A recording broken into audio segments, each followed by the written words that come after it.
आई भैया आप लोग के बीच एक भोले बाबा का कांवर गीत प्रस्तुत कर रहल बानी। रउआ सभे एके जरूर सुनिन जा। बोल कवरिया बोल बा।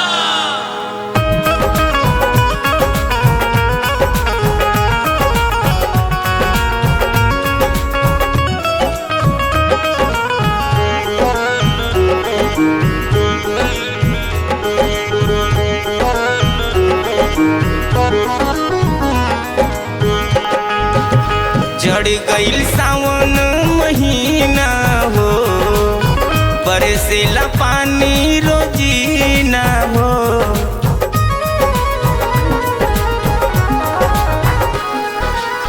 चढ़ गईल सावन महीना हो, बरसेला पानी रोजीना हो। यही सावन में सभे जल चढ़ावता, यही सावन में सभे जल चढ़ावता। ए बाबा हमरो मनवा रजी लगावता, गांजा पिया लो पे मजा नहीं आवता। भोले दानी राउर याद सतावता, गांजा पिया लो पे मजा नहीं आवता। भोले दानी राउर याद सतावता।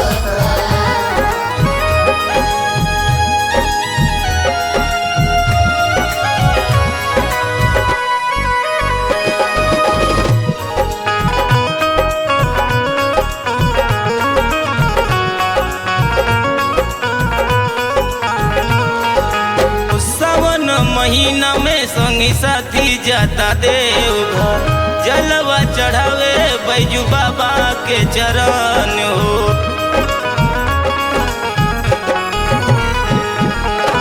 सावन महीना में संगी साथी जाता देवघर, जलवा चढ़ावे बैजू बाबा के चरण हो। राउर प्यार लगातार याद आवता, राउर प्यार लगातार याद आवता। भोले दानी राउर याद सतावता, गांजा पिया लो पे मजा नहीं आवता।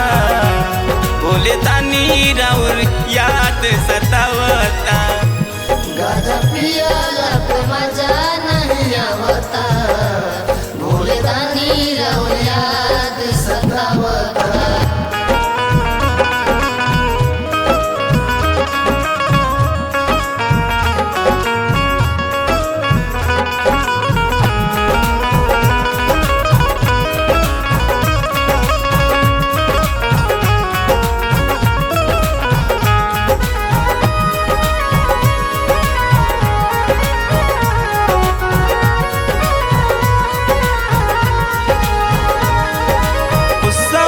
महीना में संगी साथी जाता देवघर, जलवा चढ़ावे बैजू बाबा के चरण हो।